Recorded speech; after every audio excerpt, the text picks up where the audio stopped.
Are you ready to get more visibility on your business through simply talking about what you do on a weekly video podcast show? Well, you are in the right place, my friend, and let me just say that you are very smart for taking this approach. Because did you know that video podcasting can literally double as your entire content marketing strategy for your business? A single podcast episode can feed your blog, your newsletter, your email, your social media content. And this is exactly my now business model for the past 2 years. And I have increased my website traffic by 132% over that time frame. So let's just say that this is very viable and that it works.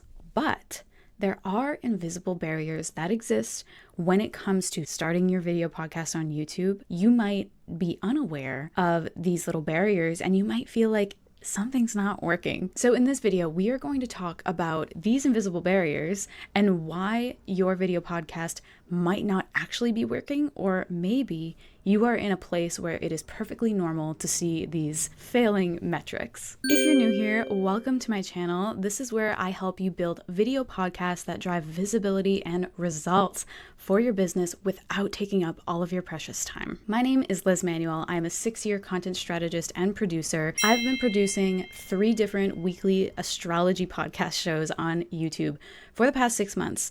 And I can honestly say that all of them had different growth paces. They grew in different ways. They had different metrics in the beginning. There was no thing that was the same in terms of their growth, except for now they look back and they're like, yes, these are the metrics that I was expecting, but certain things had to work itself over time and certain things did have to be tweaked in our approach. If you are somebody who is interested in building and producing your own podcast, I just launched a hybrid course and group consulting program waitlist, which I will be actually launching probably within the next couple months. So if you are interested in that, I encourage you to get on the waitlist below to be the first to hear about it when it goes live. So as I said, what looks bad now might not actually be bad. It might actually be normal.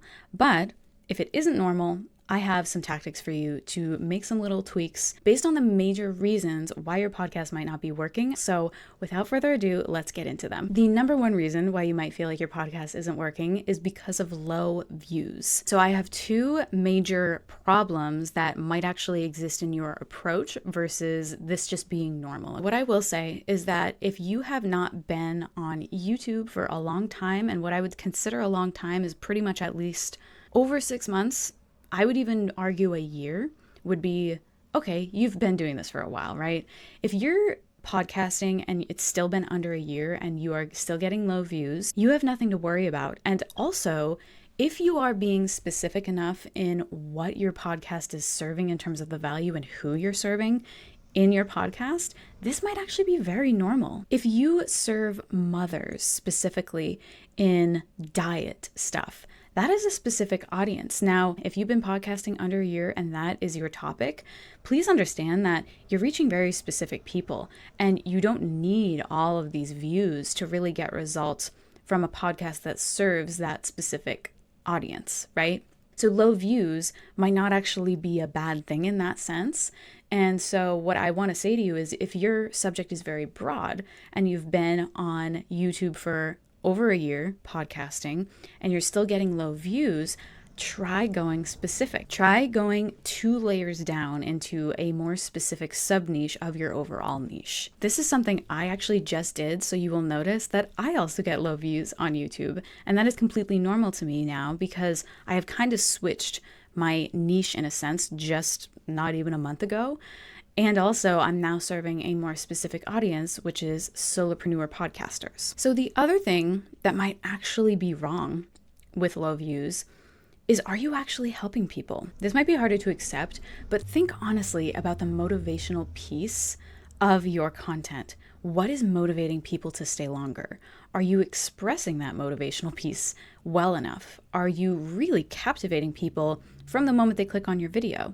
You can actually see this on YouTube, which I am such a proponent for YouTube video podcasting because it's such a powerful search engine. So when you use keywords, you're going to show up way more than if you have a Spotify podcast, for example. But you can see this in the back end of YouTube analytics with your average view duration. Now, if you go into that metric and you can actually see on a specific video, you can see where people dip off. You can see how many people were watching in the beginning, and you can see a line that kind of goes down and through that shows you, okay, this is your audience that's sticking with you through the end. And what you can actually do, you can get so granular with this, you can see exactly where people drop off, and you can actually combat maybe what is causing people to click out of your video so soon. So you are going to be able to see where the problem lies in that motivational factor. So here's a solution I have for you when you're dealing with low views. Search your exact video concepts that you've previously done in YouTube and look at the highest views on those videos that pop up. How are other people framing this concept?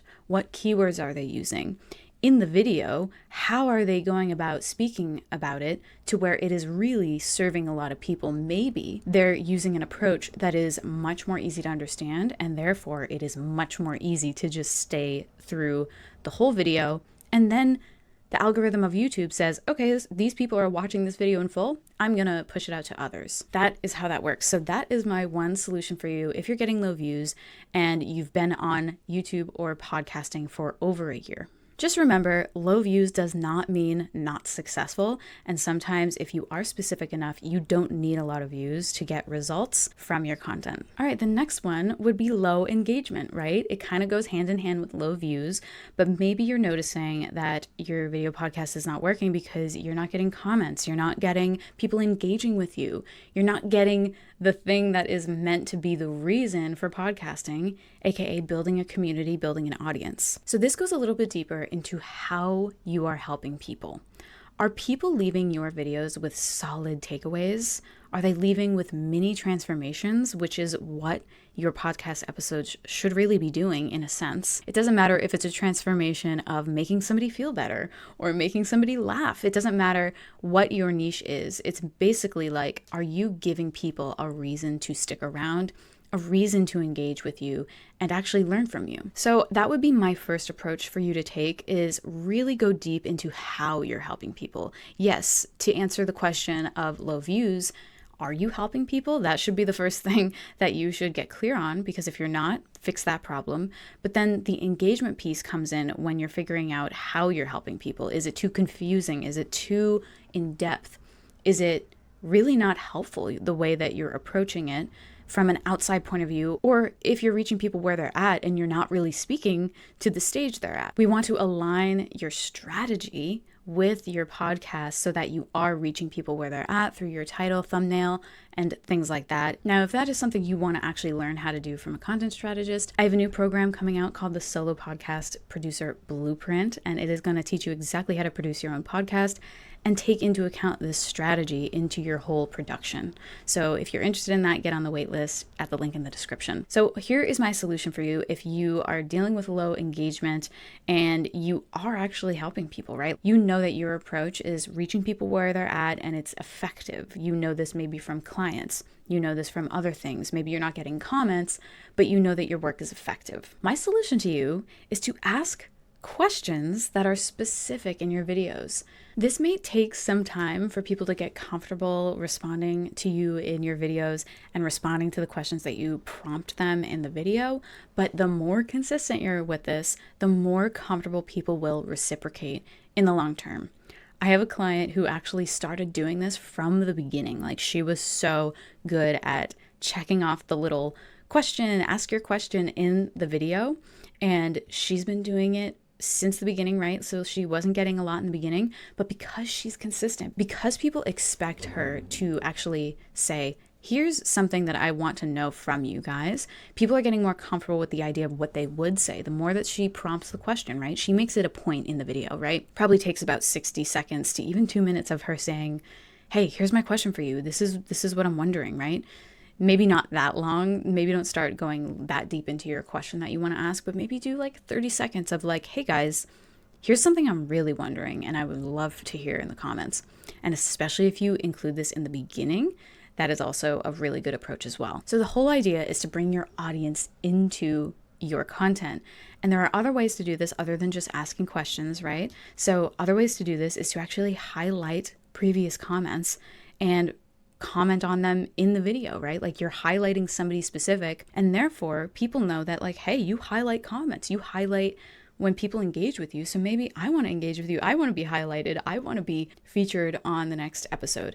And that is huge for people. People love being included in your own content, especially if they're getting value from you. So that is another approach. And you can also bring people in by relating your personal interests, right? The odds of you having a personal interest that relates to the people that you serve is pretty high. Why is that? Is because you know their problems so deeply and you know what they're dealing with so deeply that you can actually speak to maybe other experiences that they have and maybe other interests that they have. So another way to bring in your audience is to literally speak about the things that are interesting to you and relate to them on other levels other than just the main thing that you talk about. This could be movies, this could be music, this could be other hobbies that go out of the norm of the subject matter that you talk about, but maybe really hit a chord with people to where they're like, hey, oh my God, I love that. And that's maybe your first engaged comment. So think outside the box here and try some of these tactics for low engagement if you know that you are truly helping people through your strategies and methodologies. The last reason why you might feel like your video podcast is not working is because you are not getting purchases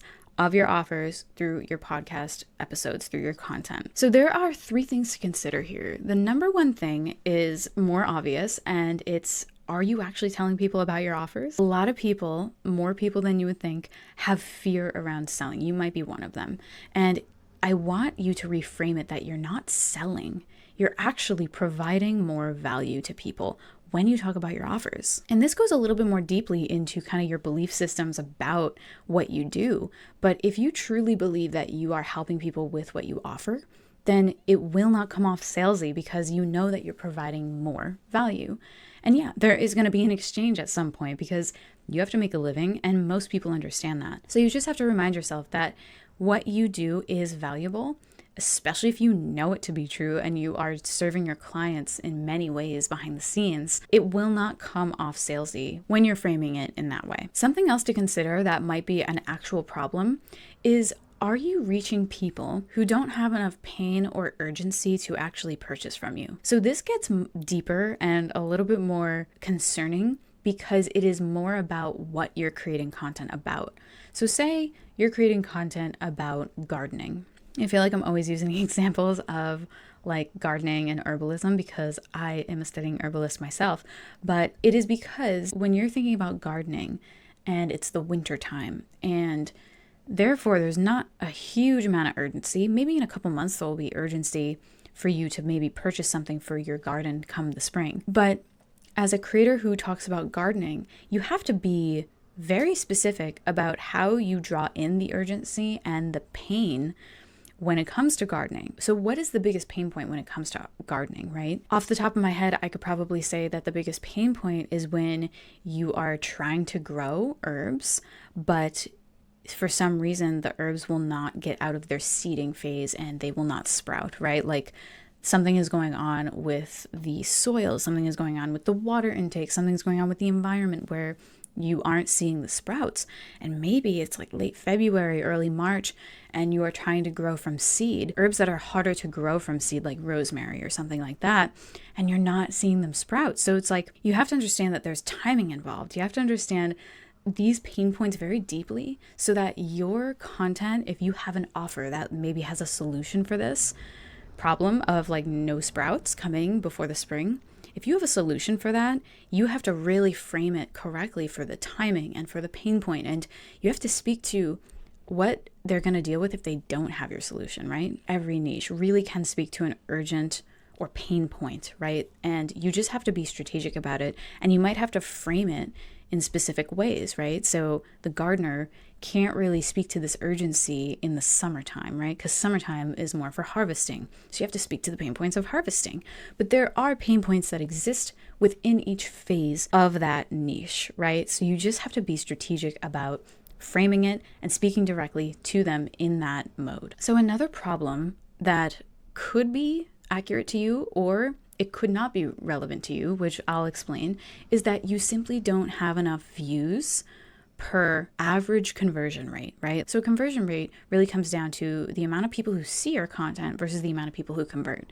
So we would say that one person purchasing from you after 100 views is a good conversion rate. And so that means that if you're just hitting 100 views in your content, that means that your content not only has to be hyper framed for your offer, but all pieces of your content have to be framed for that offer. And sometimes that's not realistic, especially if you're following a strategy like mine, where I give you phases of the buyer journey, which is problem aware, consideration, and conversion content is the only content that you are really speaking to your offer. So sometimes it just isn't enough. So this could be a real problem, especially if you are in a more broad niche like marketing or automotive, right?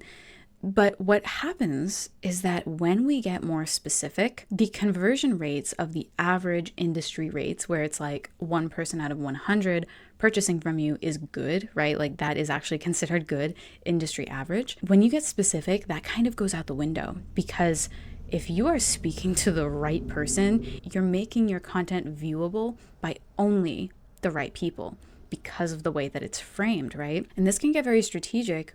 But I like to say that there should be like 2 layers of specificity.